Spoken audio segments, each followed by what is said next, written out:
جی doctor صاحب کیا فرمائیں گے جو مہاجرین کی آباد کاری تھی؟ مجھے ذہن میں آ رہا تھا کہ اقبال جب دوسری گول میز کانفرنس میں شرکت کے بعد واپس آئے تو وہ اٹلی میں رکے تھے،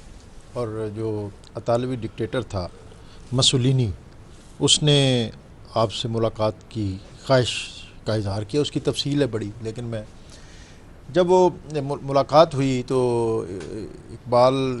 سے اس مسولینی نے کہا کہ میری جو تحریک ہے اس کے بارے میں کچھ بتاؤ، تو اس نے کہا کہ تو نے اسلام کا جو ڈسپلن ہے، نظم ہے، اس کا بہت سارا حصہ جو تو نے اپنا لیا ہے۔ اگر تو جو جملہ ہے اقبال کا، اس نے کہا کہ turn your back towards Europe, کہ تو اپنی پشت جو ہے وہ یورپ کی طرف کر لے اور رخ مدینہ کی طرف کر لے تو دنیا پہ غلبہ پا جائے گا۔ تو اس نے کہا اچھا کوئی بات بتاؤ پھر مجھے۔ تو انہوں نے کہا کہ جب شہری آبادیاں ایک خاص حد سے تجاوز کر جائیں تو پھر ان شہروں کو وہاں روک دو اور پھر قریب چھوٹی چھوٹی بستیاں قائم کرو، کیونکہ جب شہری آبادیاں ایک خاص حد سے بڑھ جاتی ہیں تو پھر ان کے مسائل، میگا سٹیز کے دنیا میں مسائل ہیں، کراچی سمیت دنیا میں آپ دیکھیں تو بدی کی قوتیں جو ہیں مضبوط ہو جاتی ہیں اور جو نیکی کے دائیں ہیں وہ کمزور ہو جاتے ہیں۔ تو وہ جو کمنٹری ہے اس ملاقات کی، اس نے کہ مسولینی بیٹھا تھا تو اٹھا کرسی پر، اس نے ایسے ہاتھ مارا، ہاتھ پہ، واٹ این ایکسیلنٹ آئیڈیا۔ یہ اقبال تو نے بڑی اچھوتی بات کی۔ اس نے کہا یہ میری نہیں ہے بات، یہ بات جو ہے یہ میرے پروفٹ کی ہے جو انہوں نے 1300 سال قبل اس وقت کی تھی جب مدینہ کی ریاست اور اس کی شہری آبادی ایک خاص حد سے تجاوز کرنے لگی تھی۔ تو آپ نے فرمایا کہ اب اس میں مزید اضافے کی بجائے اس کے قریب چھوٹی چھوٹی بستیاں آباد کرو۔ اور پھر نبی اکرم صلی اللہ علیہ وسلم نے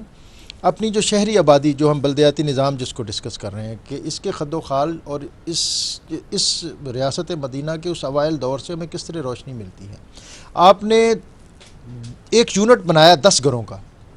جی میری بات شاید لمبی ہو جائے لیکن میں مکمل کر لیتا ہوں۔ اور اس پر ایک عریف مقرر کیا،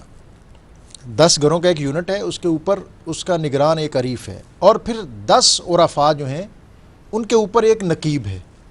یہ حضرت تشریف فرمائے ہیں، حدیث شریف پڑھاتے ہیں، یہ عرفاء اور نقبا قالا یا کانا احد النقبا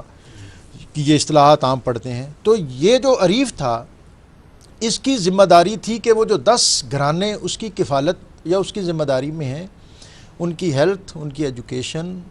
ان کے مسائل کو گورنمنٹ تک، نمائندے ان کو گورنمنٹ تک پہنچائے، اور جو گورنمنٹ کے احکام ہیں ان کو ان تک پہنچائے اور ان پر عمل درآمد کو یقینی بنائے۔ تو یہ عریف اور عریف کے اوپر نقیب اور نقیب کے اوپر نقیب النقبا، یہ انصار میں سے تھے حضرت اسد بن زرارہ، اور یہ جب ان کا وصال ہو گیا تو اس منصب کو، نقیب النقبا کے منصب کو، از خود نبی اکرم صلی اللہ علیہ وسلم نے اپنے پاس بھی رکھا، اس منصب کو، اس سسٹم کو اعزاز اور عزت دینے کے لیے۔ تو جو سوشل سسٹم ہے، جو یہ جس کو آج کی اصطلاح میں آپ بلدیاتی نظام کہتے ہیں، تو وہ تو اقبال نے کہا تھا کہ ہر کجا بینی جہان رنگ و بو،